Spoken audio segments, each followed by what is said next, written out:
Living for Life just put out a video this morning. And I just checked it out just out of curiosity. And they were backfilling their trenches, which is fine. But there were a couple of things that really kind of freaked me out on it. And I'm never out to criticize anybody or knock anyone's videos or knock anything that they're doing.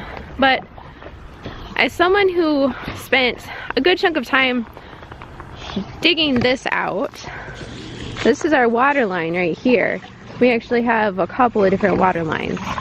We've got the water line that runs right here. It goes to this spigot, that's for the dogs. And then it comes all the way down to that tank right there and it shoots that way. And down there is our pump. Alright, so then there's another water line that goes straight up to that barn, right where that barn door is on the inside. And then from there it shoots right along parallel to the barn and then shoots out to that black tank over there. That's our horse tank. Alright, so we dug all of those lines with our John Deere excavator. Actually, it was Eric that dug all those lines. That was his first major dig out with the excavator. Now, let me be clear, you don't need an excavator to dig water lines. A lot of people actually use what's known as a ditch witch. And a ditch witch is a self-contained machine, much smaller than our tractor, that allows you to put either cables or fence lines or water lines in. It puts like a little trench in the ground and you can lay your lines in. Great shot. Which, if we were to do this again, we would probably go that route because it's a lot faster than digging it with a backhoe, right? So, we dug these lines 6 feet deep. Now, depending on if I decide to post this video today or a couple days later, I do have pictures of how deep this trench is. So if I put the pictures in, here they are. If I don't put the pictures in, check back in a couple days on my Facebook page. You don't have to be a member of Facebook, I don't think, to see the Facebook page. Sorry, I don't plan to do any video editing, so I'm going to try and make this fast. The link is on my main YouTube page. There's a little icon up in the top right hand corner. Otherwise, you can search WTFarm Girl on Facebook. I'm going to try and have the pictures posted on there either today or tomorrow, whenever I have time. But like I said, I'm shooting lots of videos today, so I'm not going to be home. Anyway, the reason I'm making this video is, if you check out Pure Living for Life's video, they are backfilling their trench, which I checked out their video before this one too, just to make sure. It really looked like the water line was only 18 inches deep. Now, I had other people come back and comment and say, no, they dug it 4 feet deep, which, check out their video. You can see which line is the water line. And check out the video before that on their page. It really looks like they point out the water line and it looks like it's 18 inches from the top, if that.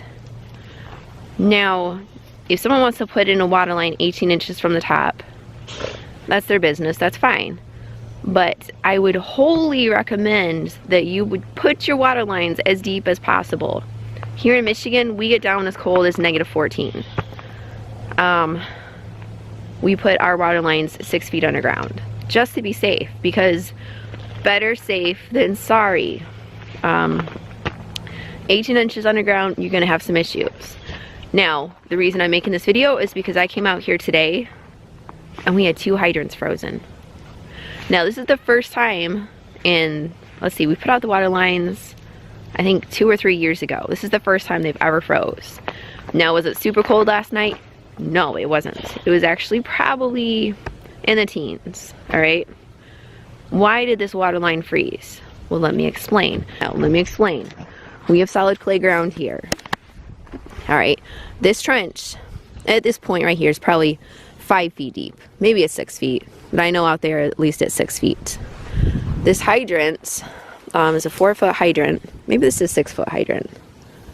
I don't remember. Anyway, Eric's idea was to, around the bottom of the hydrant, to backfill with a lot of gravel, because the idea was that it would help the spigot drain out and not refreeze underneath. So it has like a special bucket container to keep it up off the ground, so that the drain on this isn't right on the clay. It's actually maybe a foot off the ground. And around that bucket is a bunch of gravel, good sized gravel, and then a little bit of pea gravel on top. And then I think a little bit more clay dirt and a little bit more gravel, and clay dirt and then gravel. But you can see how this is filled up with water right here, because we never finished filling it all the way, so it's probably 6 inches below grade right there. And it has been collecting with rainwater and snow water and snow and water from the spigot here, because the other day we had a thaw. It got to be 50 degrees. Everything out here thawed out. This was a big puddle which then froze yesterday and today. So watch. I can't open this any further. Now you hear that sound? Listen. That's a very interesting sound that I've never heard before. I'm gonna guess that down below it filled up with a lot of water and it all froze. So this will no longer function.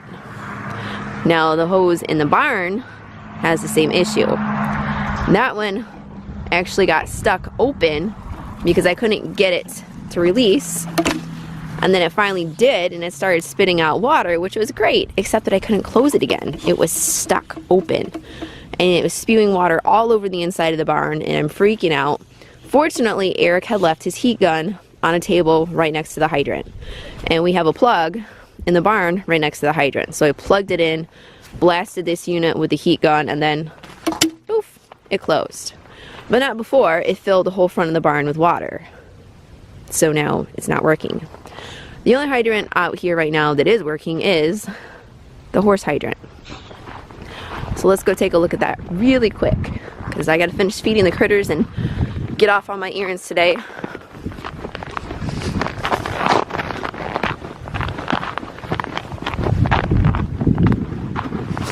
Hey guys. Don't look at me like, lady, put that stupid camera away and give us our food. Especially the sassy one right there. Look at him giving me dirty looks. Alright, so this one you can see still has some backfill. When we filled it in, it sank down a little bit, and it definitely needs more dirt brought in on top of it.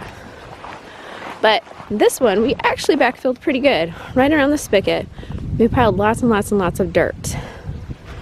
So there wasn't really any area for the water to pool except for maybe like down here. This one is working.